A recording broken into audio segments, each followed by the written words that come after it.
Happiness is a moving target. The more you chase it, the faster it runs. New goals, new relationships, new highs, and yet something always feels just out of reach.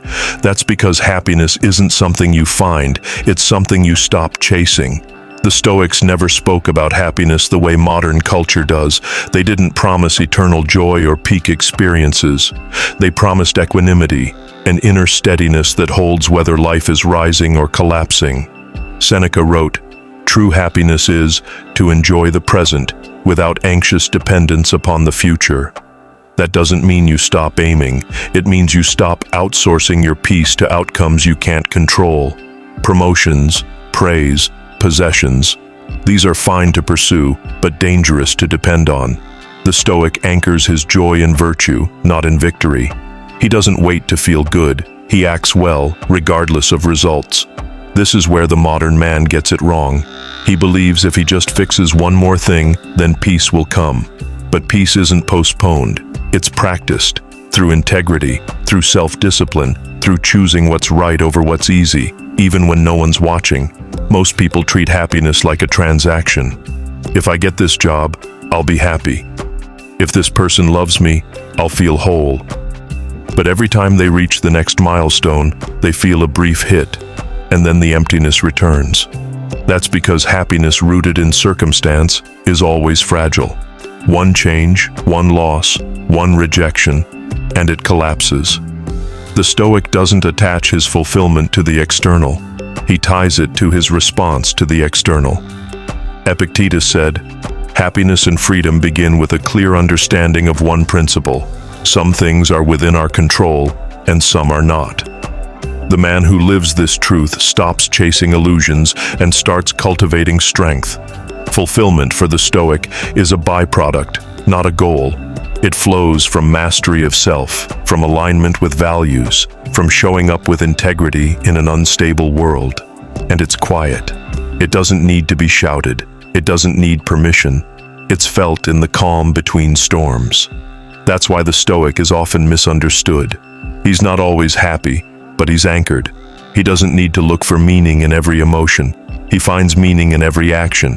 He doesn't avoid pain, he transforms it. Not through magic, through mindset. If you've spent your life chasing highs, avoiding discomfort, and waiting for the world to hand you happiness, you're not alone. That's what most people do. But you're not here to be most people. You're here to evolve, to stop begging for peace and start building it. And that's why this channel exists. Not to hype you up, but to strip away illusions, to offer you the tools to live with clarity, purpose, and internal command. If you're done chasing and ready to create, subscribe. Here, we use ancient Stoic philosophy to solve modern problems.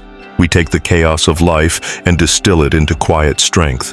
No gimmicks, no fluff, just timeless wisdom forged into daily mindset fuel.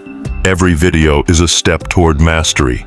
Every idea is a challenge to your old way of thinking. We're not here for surface-level motivation. We're here for inner transformation.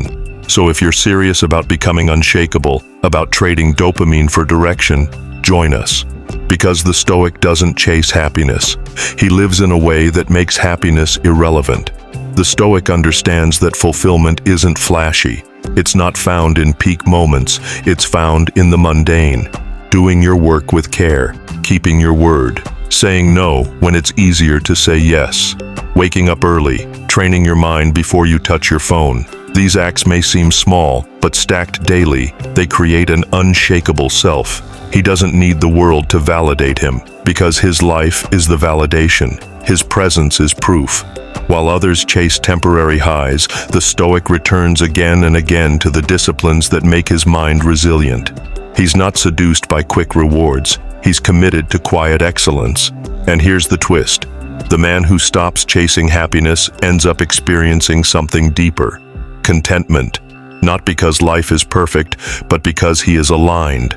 Aligned with truth, with action, with values. He has nothing to prove and nothing to hide. That kind of man sleeps well, even when the world is on fire. This is not a life of dullness. It's a life of depth, a calm strength in the middle of noise, and the more he builds it, the less the world can rattle him. Because he knows, Joy doesn't come from running harder. It comes from returning home to yourself. Most people will spend their lives chasing happiness like a shadow, always close, never in reach. They'll shift jobs, partners, cities, routines. They'll blame the world for their unrest and call it bad luck. But the Stoic asks a harder question. What if it's not out there? What if it's how you're living in here? Fulfillment doesn't arrive with applause. It arrives in the quiet satisfaction of living with intention. In knowing you didn't betray yourself today. In walking your talk, especially when no one's watching. That's not just peace, that's power. You don't need to chase another version of yourself.